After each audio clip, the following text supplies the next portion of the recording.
Me Too movement is the reason women won't be laughing soon. The New York Times posted this article about whether or not women are ruining the workplace. Amazing. And it had two conservative women who are discussing this question. And one of them talked about how they felt like the Me Too movement had gone too far. And they basically say that, like, it started out great and nobody would have been able to say anything negative about it. But then it started canceling people for doing things that were not necessarily SA. And when I read that, I was just thinking to myself, I really feel like sometimes conservative women have to go through this process of rationalization because they see that the world is shifting in a certain direction. Where, for example, like things that weren't considered that bad like 40 years ago are now considered to be pretty bad. Like the Overton window has shifted, and the definition of SA is no longer exclusively, I can't say that word on here, but you know what I'm saying. And I think for a few conservative women, they are made very uncomfortable by this because they have had experiences like the ones that are being described by other women. And they reject like the idea that they could have been victimized in that situation, or that maybe what happened to them was not normal or right. And in order to get rid of that discomfort, they then say, well, you shouldn't be making a big deal about this. This isn't even really, if you know what I'm saying. The New York Times asked, "Did women ruin the workplace?" A conservative woman discussing the question with another woman said the Me Too movement has gone too far. It's now canceling people for things that weren't even sexual assault. She's absolutely right, and it's about time someone said it publicly. Me Too started with legitimate intentions, exposing actual predators and holding powerful abusers accountable. That part was necessary and overdue, but it quickly spiraled into weaponized accusations where any uncomfortable interaction, awkward advance, or regretted consensual encounter could be retroactively labeled as assault or harassment and destroy a man's career, reputation, and life. The movement stopped distinguishing between Harvey Weinstein and a guy who made an awkward pass at a coworker, between actual rape and a bad date, between criminal behavior and social misunderstandings. Everything became assault. Every accusation became truth without evidence. Every man became guilty until proven innocent, and even then, the damage was done. This has destroyed workplace dynamics.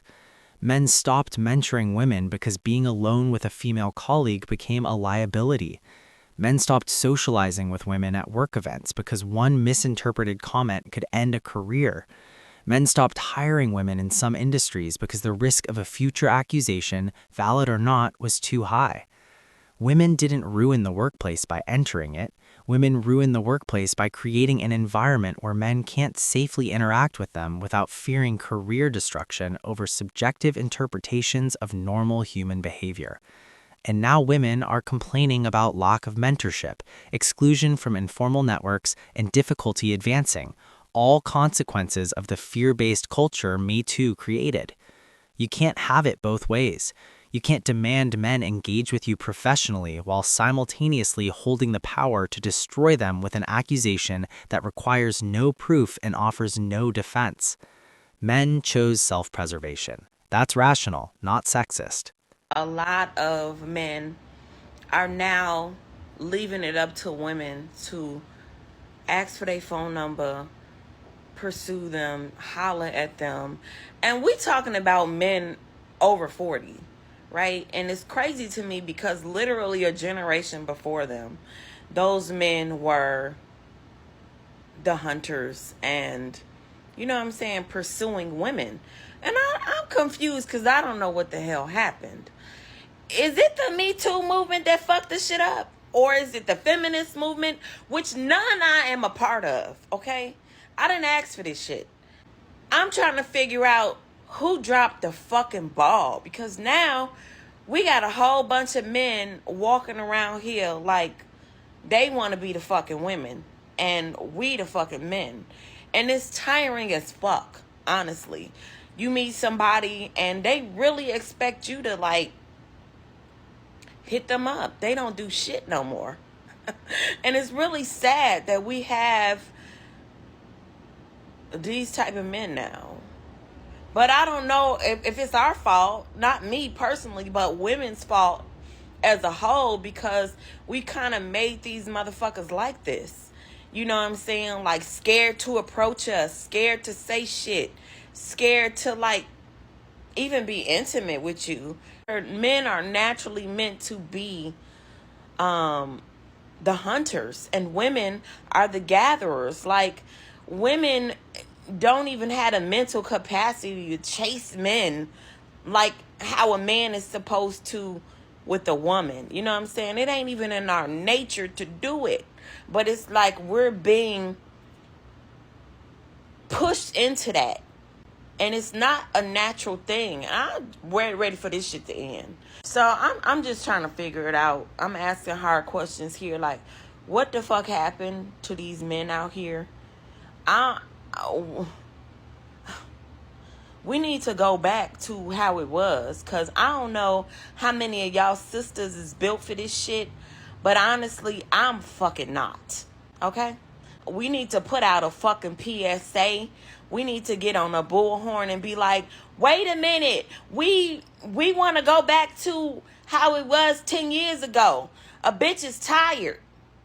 Okay, get on your shit. Send an email, nigga, because we need this to be a national campaign against whatever the fuck happened. We need to go back to how it was, because I ain't built for the shit. Let me know if you are.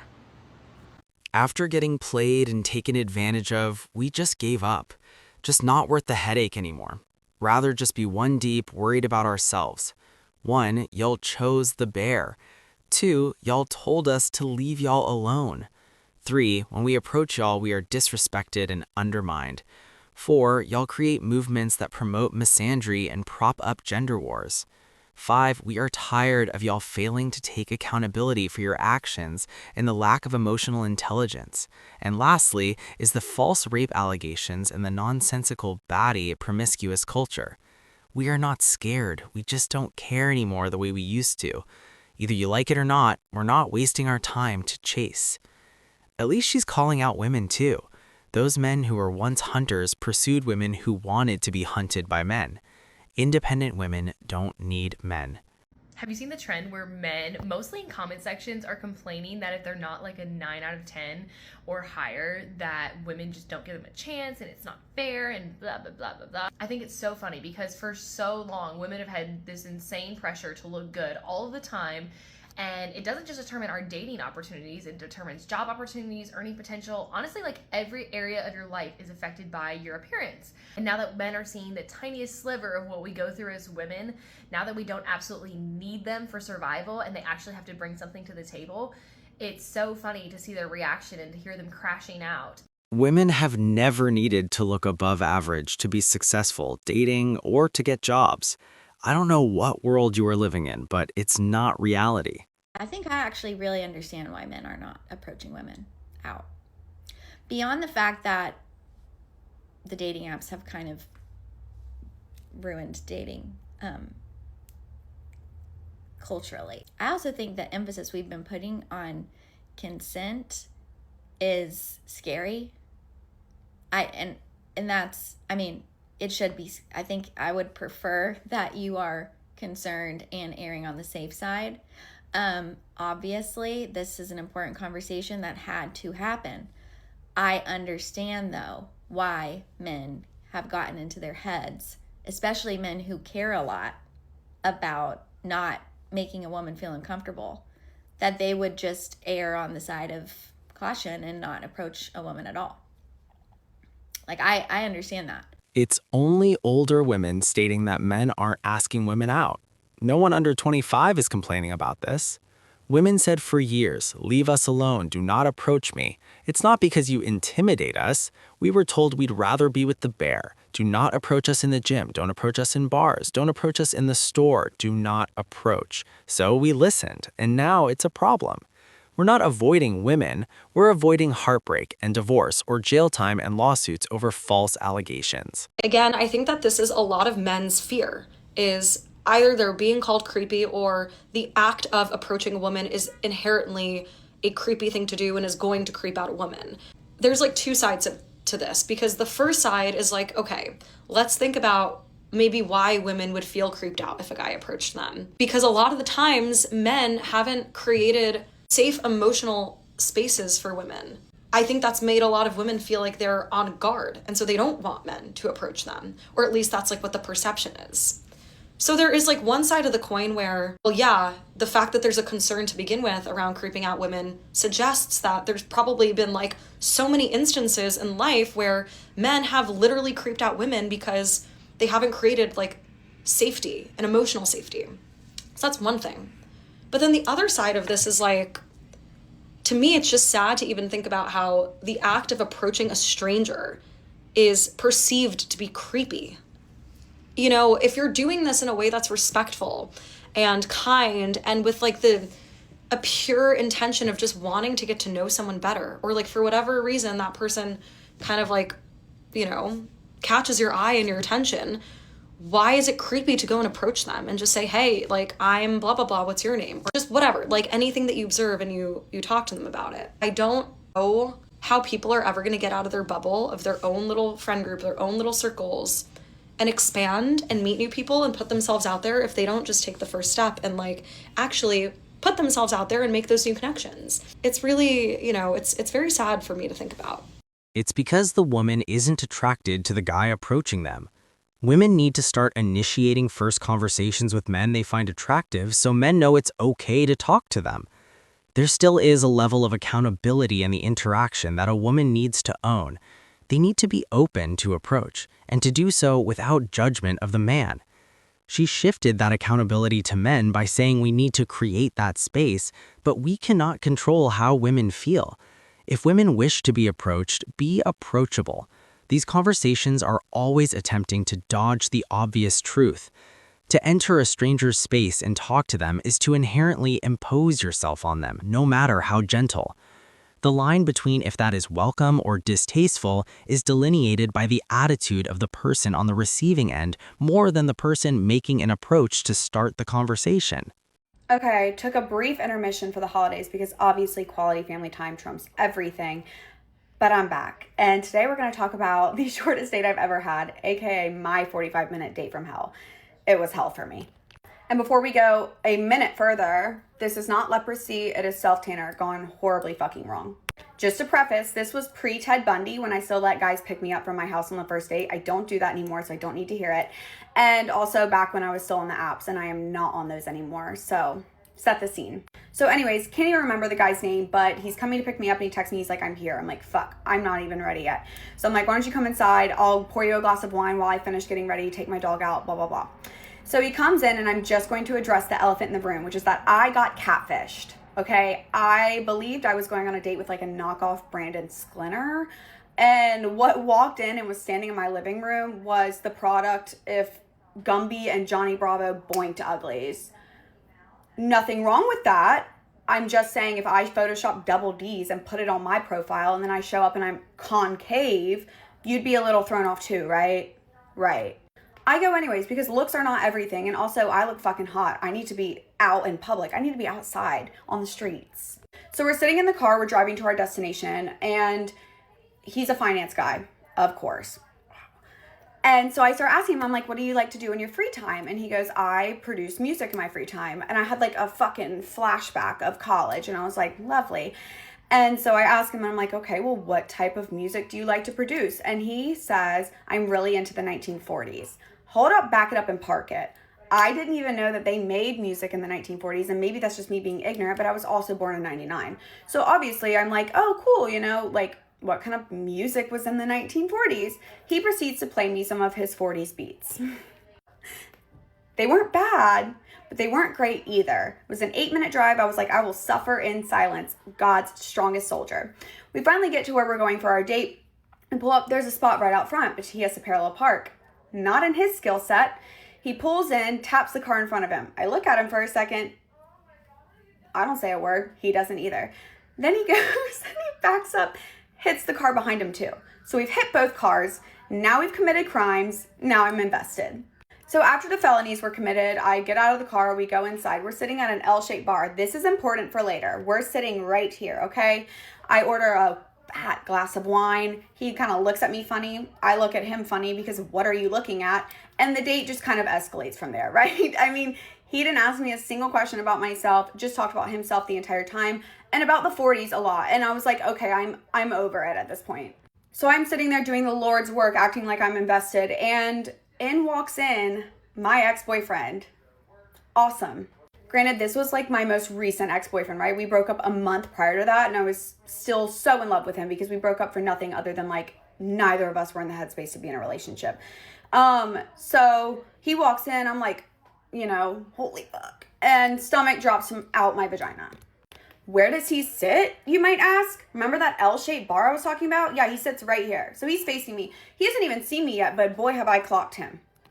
Mind you, chirping, 40s guy is just chirping in my fucking ear. I can't even hear him. All I hear is ringing. Without even saying a fucking word to my date, bless his heart, I look at the bartender and I'm like, I need the check now. She's like, what? I'm like, I need the fucking check right now. I look at my date and I'm like, I'm sorry, but I need to leave. And he's like, what's wrong? I'm like, I'm going to shit my pants if I don't get out of here in the next 5 minutes. So we leave. We get in the car. It's silent. I don't say a word. 40s music isn't playing. He certainly doesn't say a word. We drive the 8 minutes back to my apartment. I get out of the car and he's like, hey, before you go, I can tell you're not interested, so I'm just not going to bother texting you. And I was like, thank you so much. 5-star Uber. And I went inside, called my best friend, cried, and that was that. You don't know there was music in the 1940s? Bro dodged a bullet. If a woman approaches a man first, a lot of men will accept, not necessarily because they are interested in you, but because you stroked his ego by initiating things and you made yourself available right away for him, and maybe you were just something to do at that moment. Put it this way, if you give a dog a bone or a treat, they're almost always going to take it because it's right in front of them. Even if they're not hungry or if they're not interested right now, they're probably going to take it anyway. I believe a woman can open the door and can give a man an invitation to ask her out, but should a woman ask a man out? No, not in my opinion. I firmly believe the man should approach you, he should pursue you, and he should lead, especially in the early stages of dating. That's just what masculinity is, in my opinion. Letting the man do those things helps reveal his true level of interest in you. Wait, why would you think that? We love independent women approaching first, not needing some validation. You could be in the same room as us, but we won't notice you. It's not because we aren't interested. It's because a lot of us live in our heads. A simple hello from a woman can make us aware of you, and then we will take over the leadership/initiative. I understand where you're coming from, but I feel like we don't accept every bone that is put in front of us. It has to be an offer we're more than just slightly interested in. Some are more trouble than we want. I do agree with your definition of masculinity. Ladies, it's 2026. What the fuck do you mean you went on a coffee date with a man? We are too beautiful, we are too grown, we are too valuable to sit with a man done up over a cup of Joe. Beautiful women do not accept coffee dates. They don't. They know their value. They know what they have to bring to the table, and they know that their time is worth more than a $5 cup of Joe. You are way too valuable, and you are boosting up way too many egos when you go on coffee dates with men. You are telling the man, I am bare minimum. You can please me with a cup of Joe. Here's the thing, ladies, it's not even to be materialistic. It's not even to say that you think you're too good to drink coffee with a man. It has nothing to do with that. It has everything to do with effort. The fact that that man saw you and thought immediately, I'd love to have a cup of coffee with her. He doesn't value you. He doesn't respect you. It's about the effort, because that shows you how he views you. Another thing that I feel like you ladies keep missing, how many fucking coffee dates can these men go on in one day? That should be a clear as day sign of a serial dater. This person goes on multiple dates with women all the time over cups of coffee. He is not in a financial position to have a wife. So the next time we want to be like, oh my God, Mariah, he don't have any money. What do I do? Well, let's start back and think. Did you accept that coffee date? You did. He told you right then and there, he's not capable of being a husband. Know your value. Beautiful women don't accept coffee dates. This woman is saying coffee dates are for losers. Beautiful women don't accept coffee dates because they know their value, what they bring to the table, and their time is worth more than a $5 coffee. Let me translate what she just revealed. She believes her value is measured by how much money a man spends on her. That's not high value, that's transactional. She's essentially admitting she's a prostitute with extra steps. Pay me more or I won't show up isn't standards, it's an admission that she has nothing to offer beyond her appearance and demands payment for access. Here's what actual high-value women understand. A coffee date is a low-investment, low-pressure way for both people to assess compatibility before either party wastes significant time or money. Smart, confident women who genuinely bring value to the table aren't insulted by coffee dates. They appreciate the efficiency. They're secure enough to know their worth isn't proven by a man's wallet, but by who they are as a person. The women demanding expensive first dates are revealing something critical. They don't believe their personality, character, or conversation are compelling enough to keep a man interested without financial bribery. They need the expensive setting to distract from their lack of substance. And here's the kicker. Men with actual resources and options use coffee dates specifically to filter out gold diggers and transactional women. If you reject a coffee date and demand expensive restaurants, you've just told him exactly what you are, and high-value men immediately disqualify you. Coffee dates aren't for losers, they're intelligence tests, and women who fail them expose themselves as low-value, high-maintenance liabilities. Beautiful women who know their actual value don't need expensive dates to prove it. Their presence, conversation, and character are enough.